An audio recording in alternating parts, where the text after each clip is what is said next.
pengetesan sebelum dikirim kit inverter dengan MOSFET 20.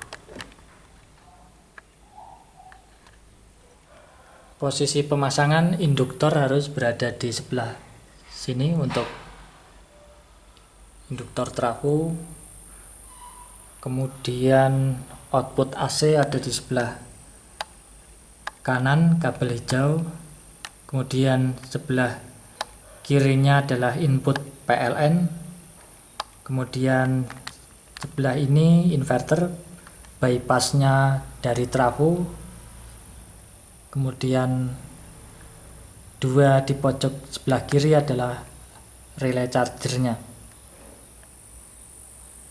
Untuk clamp meter posisinya seperti ini untuk membaca arus tegangan AC. Ada di output. Kemudian terminal yang ini output dari trafo. Saklarnya ada di sebelah ini, saklar untuk menyalakan dan mematikan kit inverter. Kemudian kabel yang putih ini sensor suhu, nanti bisa ditempelkan pada heatsink. Terminal negatif ada di sini, negatif baterai. Kemudian terminal plus ada di heatsink yang panjang. Sekarang running pada tegangan 220, sistem baterai 48.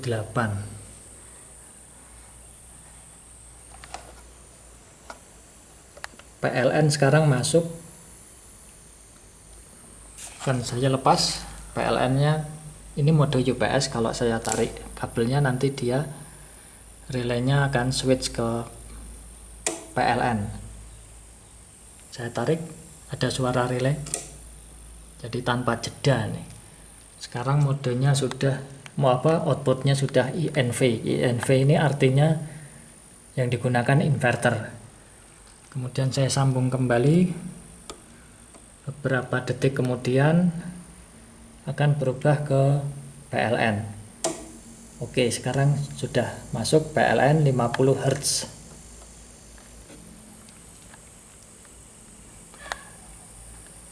Untuk trimpot-trimpotnya, ini ada trimpot untuk ampere MOSFET. Jadi ketika sudah di load, misalkan mau di protect 2000 watt, ketika sudah 2000 watt, trimpot ini diputar ke kiri secara perlahan. Nanti sudah protect secara hardwire. Protect secara mekanis, secara elektris, namun tidak masuk ke sistem proteksi microcontroller, jadi di luar sirkuit. Itu adalah tambahan pengaman untuk MOSFET, maksimum arus MOSFET-nya. Kemudian ini trimpot feedback untuk adjustment tegangan AC. Yang ini trimpot terminal untuk fan 12 volt, cukup kecil saja, maksimum 500 mA ke bawah. Kemudian ini cek untuk sensor arus. Masuk ke menu, nanti tombol menunya bisa di-expand ke eksternal, ada PCB tambahannya. Yang ini bisa dihubungkan ke PCB untuk panel box tombol, ada nanti dibawakan. Masuk ke menu. Ini inverter off. Kembali menggunakan PLN pada tegangan 48,5. Bisa dirubah. Kemudian next, kembali menggunakan inverter pada tegangan 52,5. Kemudian EOD, end of discharging, jadi ini batas paling minimum baterai atau batas paling minimum inverter protect pada tegangan 47 ketika PLN tidak tersedia. Kalau PLN tersedia, nanti batas minimumnya yang tadi, inverter off 48,5 kayaknya, nggak salah tadi. Kemudian next, overvolt DC, jadi batas maksimum inverternya protect di tegangan 60 sampai 65 bisa di set. Ini adjustment untuk kalibrasi tegangan DC nya. Kalau belum sesuai dengan tegangan baterai cukup sekali aja, kalau sudah sama tidak perlu di adjust lagi. Kemudian ini AC voltnya mau berapa, bisa sampai 60 volt, standarnya 220. Ini AC low, batas minimum tegangan AC, tapi jarang sekali terjadi kalau trafonya bagus. Kalau trafonya kurang bagus, dia di load sampai maksimum biasanya sudah drop. Tapi kalau trafonya bagus, misalkan trafo 2000, dia di load 2000, belum akan terjadi drop. Jadi masih 220 stabil. Di sini cukup 200 aja. Ini inverter auto on, bisa hidup sendiri secara otomatis ketika menyentuh proteksi, entah proteksi itu baterai, proteksi overvolt, proteksi temperatur, inverter akan off dan akan hidup kembali secara otomatis dalam 3 detik. Bisa dinonaktifkan, jadi kalau sudah proteksi nanti inverternya nggak hidup. Jadi harus di restart manual pakai tombol menu atau lewat MCB-nya. Di sini saya buat auto aja. Ini bisa buzzernya yang sebelah ini bisa dihidupkan dan dinonaktifkan. Dia alarm untuk segala proteksi, atau ketika PLN tidak ada dia akan berbunyi dalam 4 detik sekali. Kemudian ini power mode prioritas. Ada 3 mode prioritas saat ini UPS. Kemudian inverter, jadi inverter saja. Sistem UPS-nya tidak bekerja, sistem chargernya tidak bekerja. Namun relay ATS tetap berfungsi normal. Ketika tegangan low atau tegangan high, dia akan berpindah secara otomatis. Tapi untuk relay charger dia tidak hidup. Untuk menghidupkan relay chargernya modenya yang hybrid.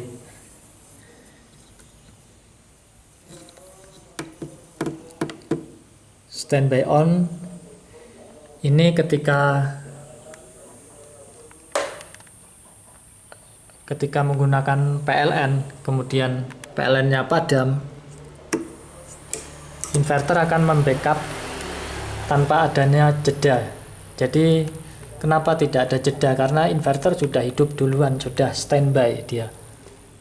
Jadi kalau sudah standby, mau pindah ke PLN, mau pindah ke inverter ketika pemadaman tiba-tiba, dia tidak akan ada jeda.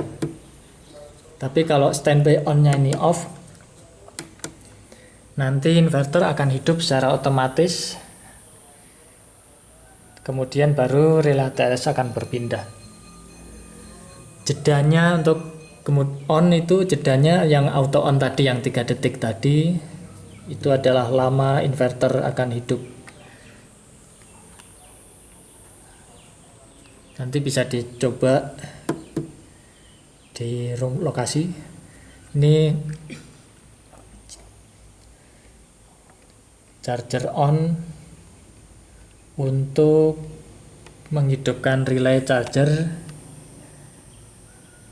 Jadi ketika sudah 49,5, relay chargernya on, kemudian off di 451, relay charger off.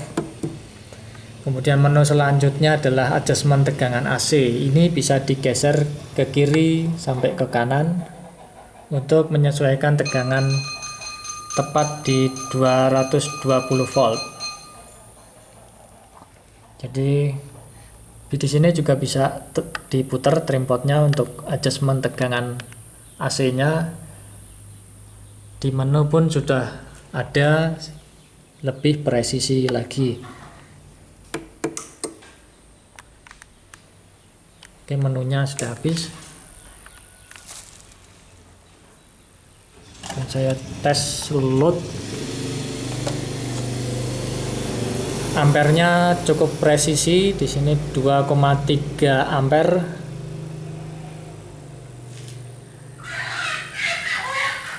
Untuk arus, mohon maaf banyak suara-suara yang sangat menghibur di luar sana.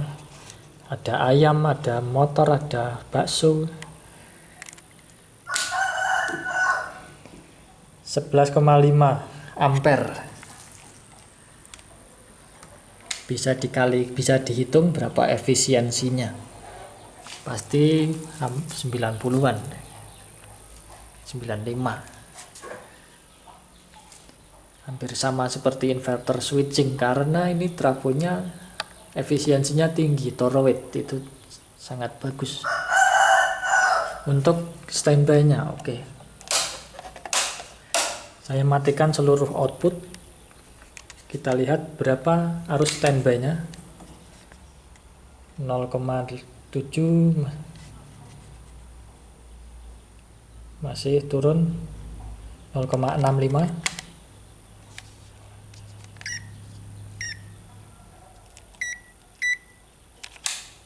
Ini multimeternya tadi 0,3, sekarang 0,7. Jadi cuman sekitar 0,5 ampere. 0,4 ampere untuk arus standby-nya.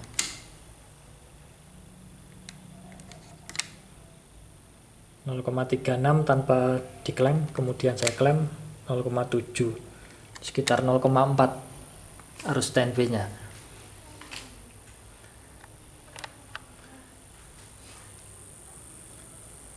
Oke, mungkin cukup sekian untuk pengujian sebelum dikirim dan untuk review.